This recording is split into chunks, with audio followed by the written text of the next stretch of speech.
Shalom dia Rose, apa kabar kalian semua? Semoga kalian semua baik-baik aja ya. Jangan lupa buat jaga kesehatan kalian terus. Dan jangan lupa juga buat follow dan pantau terus semua sosial media di Eros supaya kalian gak ketinggalan update-update terbaru dari di Eros. Aku juga mau ngasih tahu nih, buat kalian yang rindu memberi persembahan bisa dengan 3 cara. Yang pertama, kalian bisa langsung datang ke gereja dan masukin persembahan kalian ke dalam drum yang sudah disediakan di depan gereja. Yang kedua, kalian bisa transfer melalui rekening BCA atas nama GIA Taman Kopo Indah. Dan yang ketiga, kalian juga bisa scan QR Code melalui dompet digital seperti Dana, OVO, GoPay, dan Link aja. Sebelum kita mulai kebaktian hari ini, mari kita sama-sama berdoa. Bapa yang baik, kami berterima kasih atas berkat, atas penyertaan-Mu sepanjang kehidupan kami ya Bapa. Dan kami juga berterima kasih atas kesehatan dan kesempatan yang Kau beri sehingga kami masih bisa beribadah sampai hari ini Tuhan. Kami percaya walaupun ini hanya ibadah online, tapi ini tidak akan membatasi Engkau dalam menyatakan kuasa-Mu dalam kehidupan kami ya Bapa. Dan kiranya Engkau yang memakai hamba-Mu untuk berbicara kepada kami ya Bapa, sehingga pesan-pesan yang disampaikan bisa menjadi kekuatan bagi kehidupan kami. Kami menyerahkan ibadah ini ke dalam tangan-Mu ya Bapa, di dalam nama Tuhan Yesus kami berdoa. Amin. Selamat beribadah teman-teman. God bless.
Di dalam-Mu hanya Kau Yesus kuatku.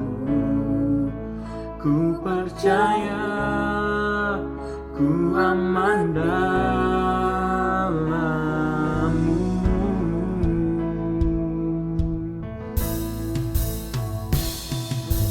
Kasih-Mu, karya-Mu nyata dalamku.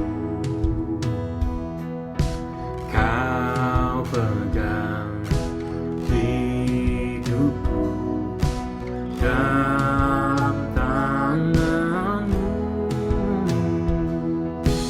Darah-Mu, salib-Mu tebus hidupku.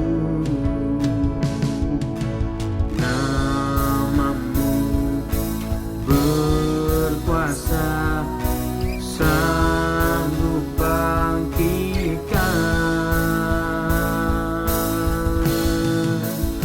Harapanku di dalam-Mu hanya Kau Yesus kuatku. Ku percaya ku aman dalam-Mu.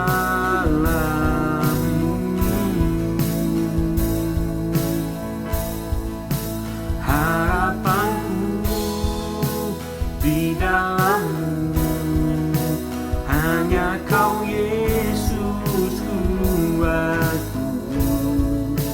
Ku percaya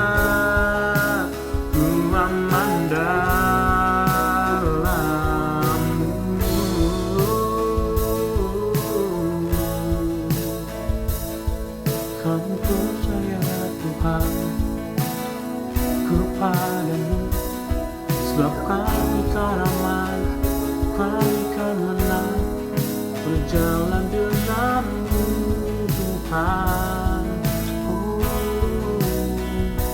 Sungguh kau harapan,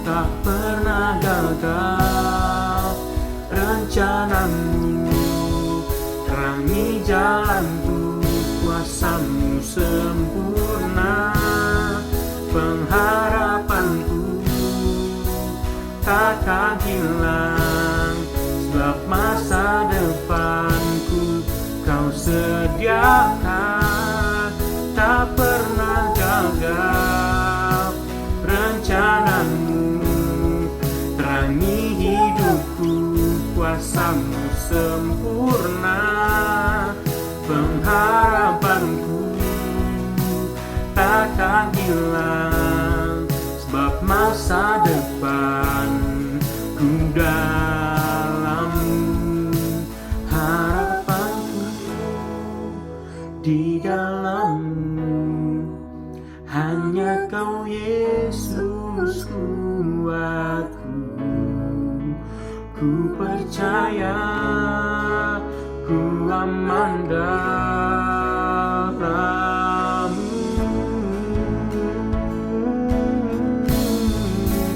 harapanku di dalammu, hanya kau Yesus kuatku, ku percaya, ku aman dalammu,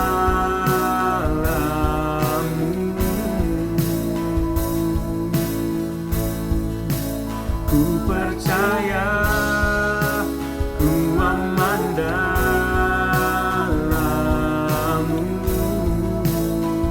Kami percaya Tuhan, ku percaya, ku aman dalammu.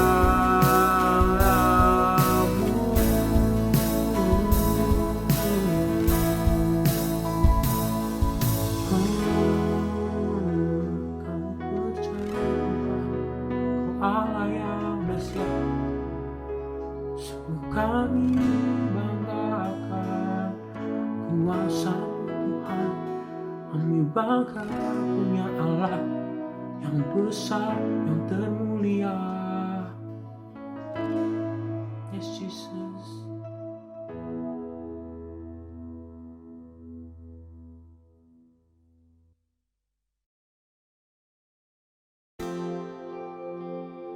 Haleluya Tuhan, kami datang padamu Yesus, dengan segenap hati, dengan segenap jiwa kami menyembah-Mu Bapa.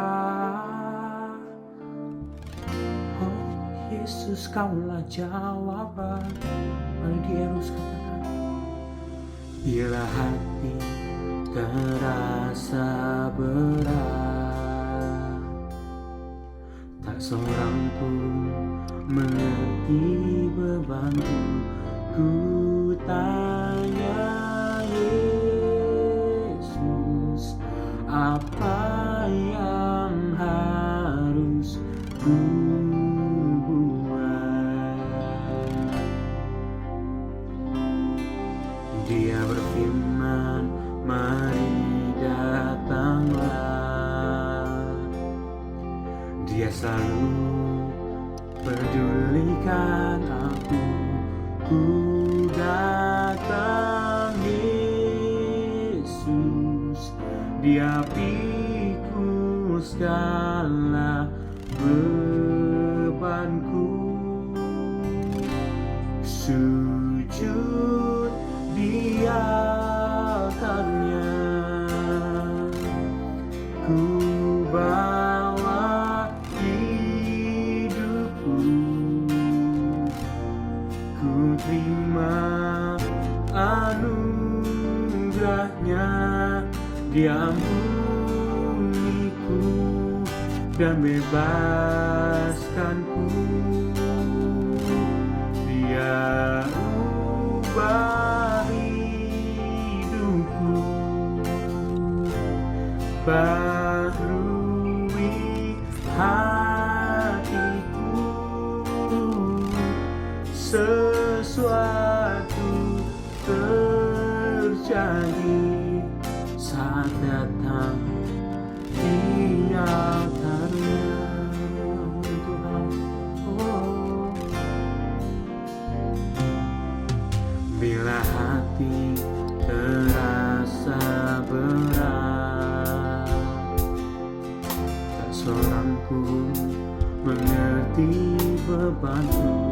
Ku tanya Yesus, apa yang harus ku buat? Dia berfirman, mari datanglah. Dia selalu pedulikan aku. Ku datang Yesus, Dia pikul segala bebanku. Sujud di altarnya, ku bawa hidupku. Ku terima anugerahnya, Dia ampuniku dan bebaskanku.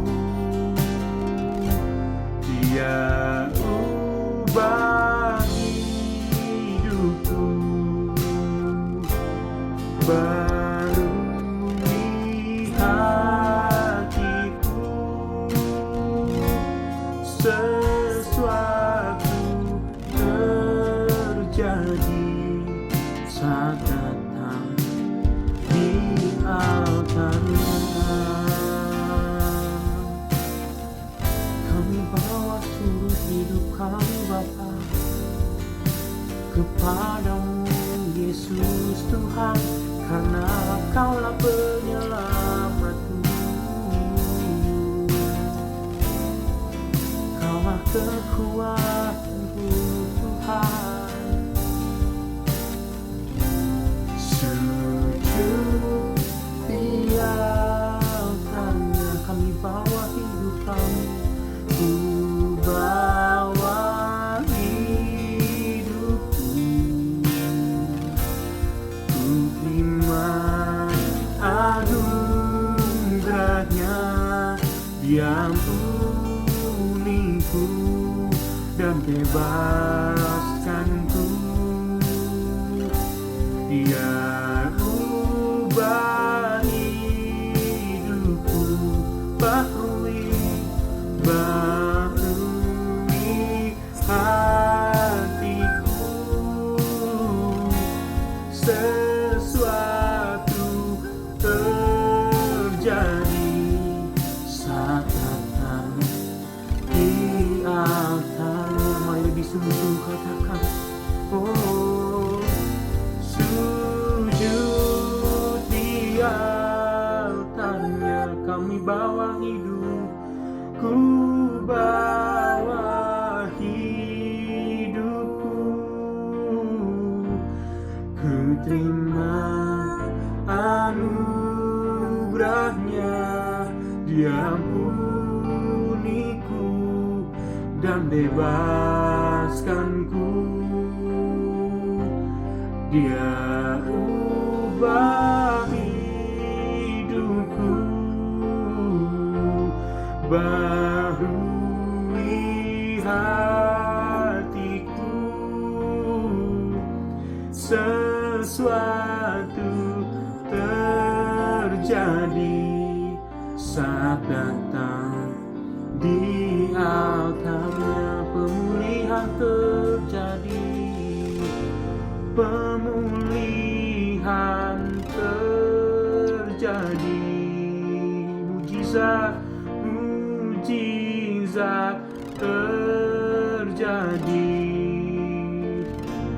Kemenangan terjadi.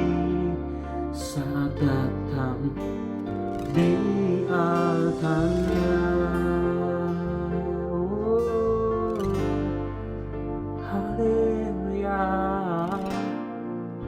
Kami bersyukur Tuhan,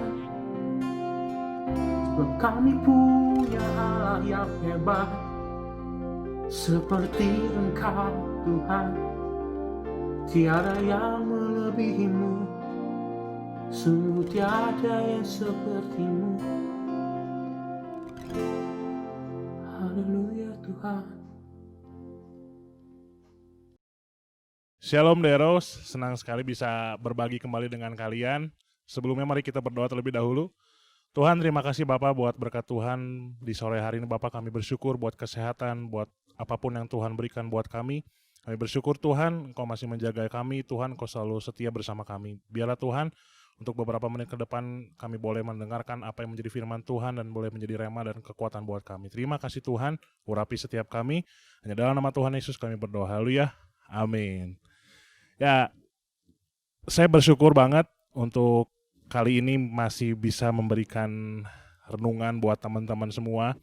Masih bisa berbagi sama kalian. Salah satu sukacita buat saya terus berbagi dengan kalian. Oke, di sore hari ini tema yang diberikan ke saya adalah berkaitan tentang Allah peduli. Jadi selama sebulan ini gereja kita terus membahas bagaimana tentang kepedulian Allah bagi kita.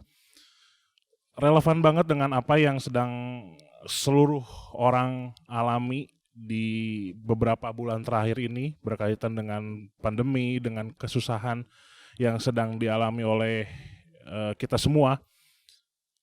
Bagus banget ketika kita mendengarkan tema ini, karena kita mau terus melihat betapa baiknya Tuhan sesungguhnya buat kita.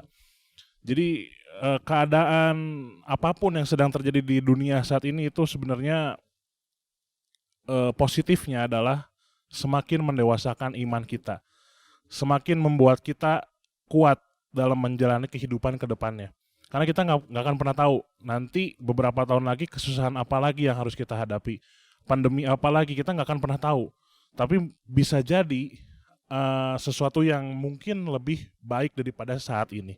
Kita terus beriman, yang dibutuhkan adalah iman yang kuat.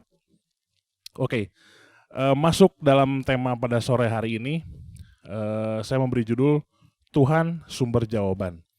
Setiap kita pernah dihadapkan dengan beberapa pilihan sulit, 2 pilihan, 3 pilihan segala macam. Dan kita juga pernah dihadapkan dengan situasi yang sulit.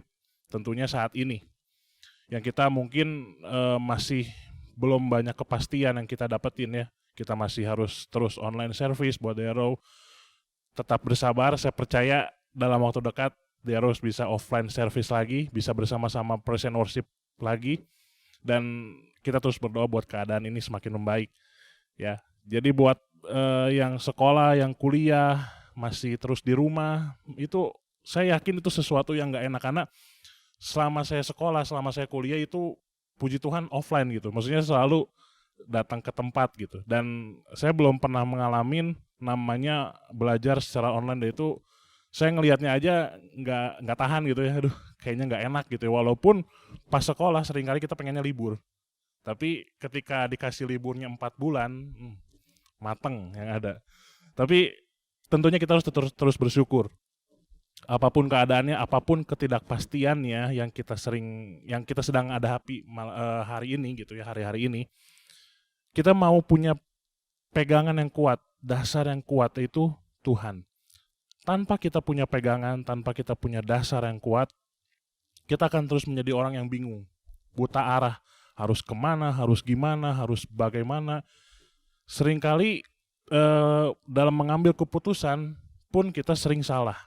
Karena apa? Kita nggak punya pegangan. Pentingnya kita punya pegangan adalah ketika kita mengambil keputusan, kita tahu pribadi pertama yang kita tanya itu siapa. Seringkali sekarang ketika kita dihadapkan dengan masalah, pribadi yang kita datengin paling pertama adalah teman. Curhat ke teman yang belum tentu mendapatkan jawaban.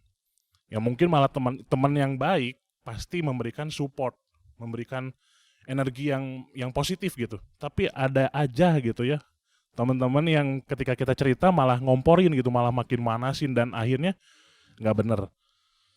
Di sini saya mau menekan ketika kita dihadapkan dengan kondisi sulit, masalah atau apapun lah pilihan-pilihan yang sulit, yang kita harus cari pertama adalah Tuhan. Itu pegangan kita. Ketika kita hidup tanpa dasar atau tanpa pegangan, akhirnya kita akan menjadi buta arah. Kita nggak tahu harus pilih yang mana. Kita nggak tahu harus lewat jalan yang mana. Dan akhirnya kita masuk di pilihan yang salah. Sebagai contohnya, ada kesaksian sedikit dari saya. Jadi saat itu dulu kita pernah, beberapa anak-anak di sini kita pernah touring bodoh ya Van.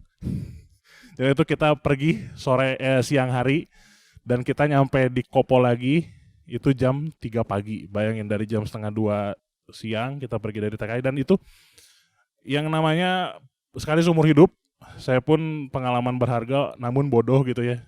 Sebaiknya nggak usah gitu. Kayak gitu akhirnya saya nggak mau nyoba lagi lah kedua kali. Sayang nyawa gitu ya maksudnya. Karena di situ kita nyampe pantai itu jam 5:30 sore. Nyampe pantai udah diusir sama keamanannya. Woi udahan gitu. Dan kita pulang itu ngelewatin gunung. Jalan benar-benar setapak gitu. Karena di pikiran kita pas pergi tenang lah. Jalannya ada petunjuk jalan, banyak penerangan, ada lampu jalan, ada marka jalan. Namun kita di-prank gitu ya. Semuanya hanya kebohongan gitu. Nyampe sana lewatin hutan, nggak ada penerangan. Lampu-lampu di jalan itu di pinggir-pinggir nggak ada. Marka jalan itu udah tipis gitu lah. Udah nggak kelihatan pokoknya. Kita cuma ngandelin satu sama lain gitu. Motor-motor kita, per motor itu ngasih lampu buat yang belakangnya gitu. Sebagai petunjuk jalannya gitu. Sampai-sampai kita pernah nggak tahu ini di depan tuh udah nanjak, belok ke kiri apa ke kanan gitu, itu sempat buta arah di situ gitu, sempat bingung kita nyampenya kapan gitu ya, kita bisa pulang nggak gitu. Itu yang dalam pikiran saya, jujur aja gitu ya. Mungkin saya nggak langsung ceritain ke teman-teman saat itu, cuman di pikiran saya, aduh Tuhan ini masih bisa ketemu Taman Kopo nggak gitu ya, Tuhan ini masih bisa ketemu orang tua nggak ya, ini masih bisa pulang nggak gitu ya. Karena rasanya mustahil gitu, yang dilewatin gunung lagi, pohon lagi,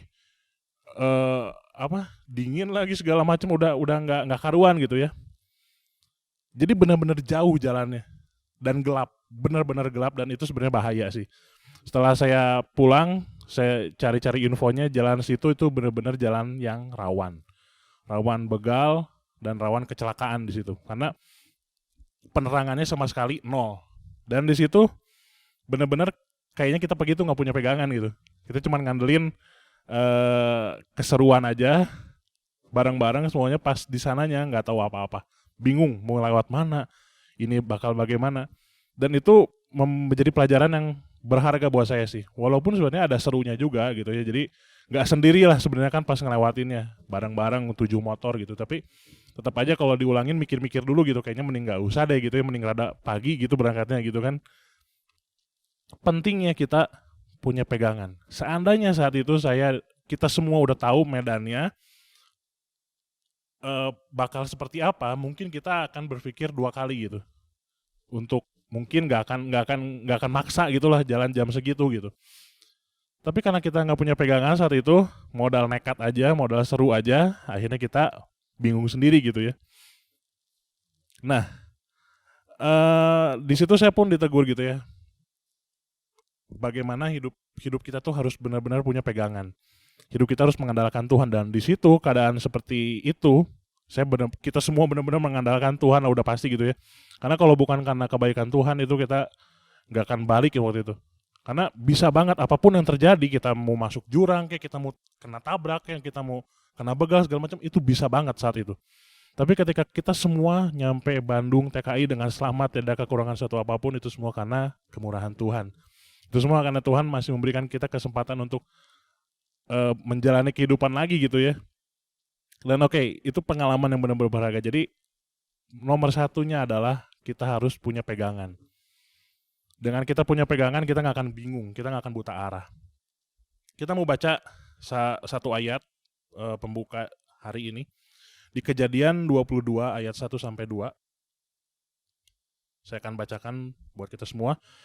Kepercayaan Abraham diuji. Setelah semuanya itu Allah mencoba Abraham. Ia berfirman kepadanya, "Abraham." Lalu sahutnya, "Ya Tuhan." Firman-Nya, "Ambillah anakmu yang tunggal itu, yang engkau kasihi, yakni Ishak. Pergilah ke tanah Moria dan persembahkanlah dia di sana sebagai korban bakaran pada salah satu gunung yang akan kukatakan kepadamu." Allah memerintahkan Abraham untuk menjadikan Ishak sebagai korban bakaran. Ini salah satu cerita yang membingungkan gitu. Karena satu sisi waktu itu Abraham menantikan seorang anak. Berpuluh-puluh tahun gak dapat gitu. Dapat di umur sekian, Tuhan minta gitu. Tuhan minta lagi jadikan korban bakaran. Saya berpikir kalau saya di posisi Abraham, mungkin saya paling pertama akan bilang, Tuhan maksudnya apa sih? Tuhan maunya apa gitu? Tuhan ngasih, kok Tuhan langsung ambil lagi? Kok Tuhan minta lagi dengan cara seperti ini? Ini gak masuk akal. Ini membingungkan. Ini harus gimana gitu? Kalau saya ada di posisi Abraham, mungkin saya seperti itu. Tapi apa yang dilakukan Abraham itu benar-benar beda. Abraham sama sekali nggak bingung gitu ya, maksudnya nggak kecewa sama Tuhan, tapi Abraham langsung mengikuti apa yang Tuhan mau. Dia bawa Ishak, dia siapin bakarannya, kayu segala macam, apinya segala macam, dan dia bawa Ishak ke sana karena bagi dia cuma mau nurutin apa perintah Tuhan. Sekalipun anaknya yang diminta itu harta yang mungkin paling berharga buat Abraham saat itu, yang paling dikasihi, yang paling dicintai, Tuhan minta silahkan, karena itu milik Tuhan. Dan Abraham dengan senang hati, dengan ketaatannya, di ayat ini dikenal itu Abraham sangat-sangat taat, karena mau menuruti apa yang Tuhan minta. Abraham lebih mengutamakan Tuhan dan memilih taat sama Tuhan. Sampai satu ketika di Kejadian 22 ayat 15 ayatnya, kita mau baca lagi. Kejadian 22 ayat 15 sampai 16. Untuk kedua kalinya berseluruhlah malaikat Tuhan dari langit kepada Abraham. Katanya, "Aku bersumpah demi diriku sendiri, demikianlah firman Tuhan, karena engkau telah berbuat demikian, dan engkau tidak segan-segan untuk menyerahkan anakmu yang tunggal kepadaku." Jadi di sini Tuhan benar-benar salut sama apa yang Abraham lakukan. Tuhan benar-benar memuji Abraham karena ketaatannya sama Tuhan. Ternyata Tuhan bilang, "Oh, lu lebih taat sama gua." Dan Tuhan benar-benar bangga sama Abraham, dan akhirnya justru Abraham diberkati sama Tuhan. Karena si Ishak itu akhirnya nggak jadi kan. Tuhan di sini mau melihat segimana tahannya si iman Abraham, segimana kuatnya si iman Abraham. Ternyata iman Abraham itu kuat. Apa sih yang membuat Abraham mau menyerahkan Ishak? Padahal dia adalah anak yang udah dinantikan sejak lama, seperti yang saya bilang tadi. Tapi Tuhan minta dengan begitu saja, dan Abraham langsung mengikuti apa yang Tuhan minta. Jawabannya ada di sini, di Ibrani 11 ayat 17 sampai 19. Karena iman, maka Abraham tatkala ia dicobai mempersembahkan Ishak, yang telah menerima janji itu rela mempersembahkan anaknya yang tunggal, walaupun kepadanya telah dikatakan, keturunan yang berasal dari Ishaklah yang akan disebut keturunanmu. Karena ia berpikir bahwa Allah berkuasa membangkitkan orang-orang sekalipun dari antara orang mati, dan dari sana ia seakan-akan telah menerimanya kembali. Jadi kenapa Abraham begitu mudah nurutin apa yang Tuhan minta? Karena iman. Jawabannya ada di kalimat pertama, karena iman. Maka Abraham mau memberikan anaknya buat Tuhan. Sekalipun anaknya itu yang paling berharga, tapi Abraham bilang, Tuhanku lebih berharga. Mungkin gitu perumpamaannya. Abraham bilang saat itu, bodoh amat lah, yang penting buat gua utamanya adalah Tuhan. Salah satu contoh iman yang harus kita teladani adalah imannya Abraham. Seringkali kita ketika dihadapkan dengan kesulitan, dengan kesusahan, dengan pilihan yang sulit gitu ya, kita nggak mau mengorbankan apa yang jadi kenyamanan kita. Kita nggak mau menduakan gitu ya, menomorduakan ego kita. Kita selalu menomorsatukan yang penting guanya enak, yang penting guanya selamat, yang penting guanya senang, yang penting guanya sukacita. Tuhan entar aja. Dan itu salah.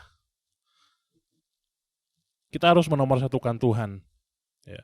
Karena ketika kita sudah berserah sama Tuhan, kita percaya bahwa sekalipun kita dihadapkan dengan pilihan sulit, ketika kita mengambil pilihan yang mungkin kita bingung saat itu, kita mau berserah sama Tuhan. Ketika kita sudah berserah sama Tuhan, kita percaya Tuhan itu gak akan memberikan sesuatu yang jelek buat kita.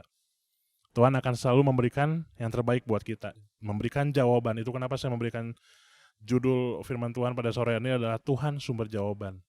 Yang paling utama adalah Tuhan.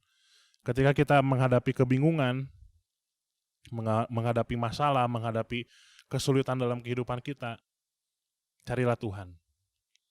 Utamakan Tuhan, berdoa sama Tuhan, bukan marah-marah dulu, bukan lari ke pergaulan yang gak baik, segala macam.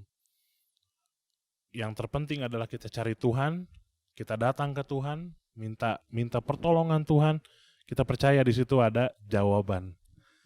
Jadi dari kisah Abraham ini kita belajar ketika kita dalam kebingungan, kita harus tetap taat sama Tuhan. Nomor 1, taat sama Tuhan, tetap beriman sama Tuhan, dan bersandar sama Tuhan.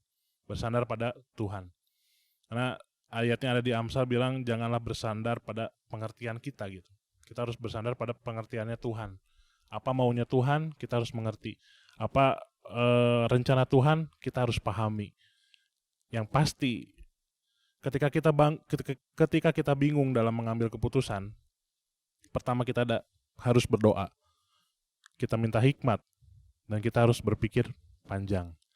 Ini harus banget dilakukan sama kita anak-anak muda, anak-anak remaja, karena di seusia kita itu seringkali kita salah dalam mengambil keputusan. Kita salah mungkin memilih teman, kita salah mungkin memilih pergaulan, kita salah memilih pilihan yang sulit gitulah. Seringkali kita berpikirnya pendek. Yang penting gue happy, gimana pun teman gue ikutin aja.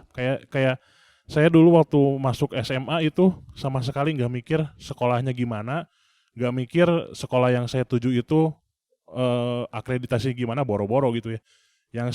Yang saya pikirin berapa banyak teman saya yang ke sekolah itu saya akan pilih. Jadi based on teman-teman gitu. Karena yang saya pikirin gimana saya bisa bergaul nantinya gitu. Pergaulan memang butuh. Ya, pertemanan kita butuh. Kita harus mencari teman sebanyak-banyaknya gitu. Tapi kita harus bisa menyeleksi mana teman yang bisa jadi berkat. Mana teman yang membawa pengaruh yang gak baik. Kita harus bisa memilih. Bukan berarti kita diajarin untuk musuhin orang gitu, enggak. Tuhan cuma pengen kita bijak dalam memilih teman, memilih pasangan. Ya, jangan asal nembak sana sini, nggak ada tujuan, nggak guna gitu. Kita memilih teman, kita memilih pasangan itu harus punya tujuan dan harus berdasarkan hikmat dari Tuhan.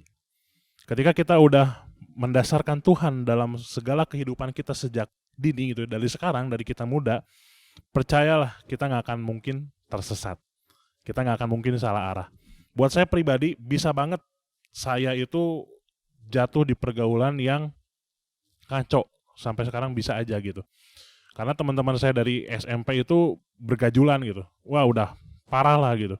Tapi saya beruntung, saya ada di komunitas yang tepat, saya ada di circle yang baik gitu ya, yang mensupport saya, yang memberi kekuatan sama saya ketika saya ada masalah segala macam.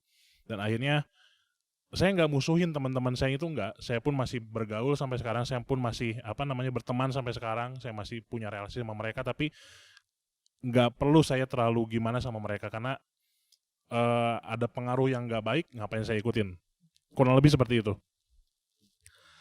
Dan satu situasi lagi yang sering membuat kita bingung adalah ketika kita ada dalam keadaan sulit. Ya mungkin buat anak-anak, buat kita semua anak-anak remaja, anak-anak pemuda gitu ya, mungkin yang belum punya penghasilan segala macam, belum berpikir soal namanya kesulitan hidup. Tapi entar lama-lama kalian pun akan mengalami. Karena nggak selalu kalian ada dalam kondisi mapan, nggak selalu kalian dalam kondisi aman, secara keuangan, secara kesehatan, segala macam. Tapi nantinya ketika kita dihadapkan dengan satu keadaan sulit, yang paling pertama tetap kita harus berdoa, beriman seperti Abraham, dan tetap mengusahakan apa yang kita bisa usahakan dengan baik. Tetap memberikan terbaik buat Tuhan. Yang pasti, gak perlu lagi bingung untuk menatap masa depan, karena masa depan kita itu sungguh indah. Ya, Tuhan gak pernah merancang sesuatu yang buruk sama kita.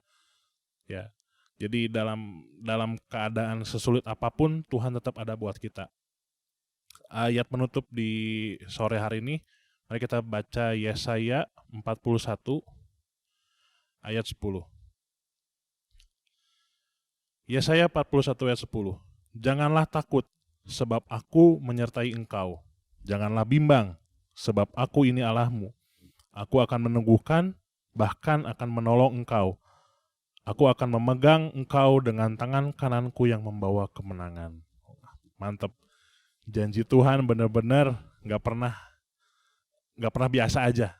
Selalu yang memberikan energi yang benar-benar positif. Ketika saya tadi menyiapkan kembali bahan ini, saya membaca ayat ini benar-benar saya dikuatin. Karena sejujurnya saya pun ada dalam situasi yang mungkin bisa dikatakan membingungkan.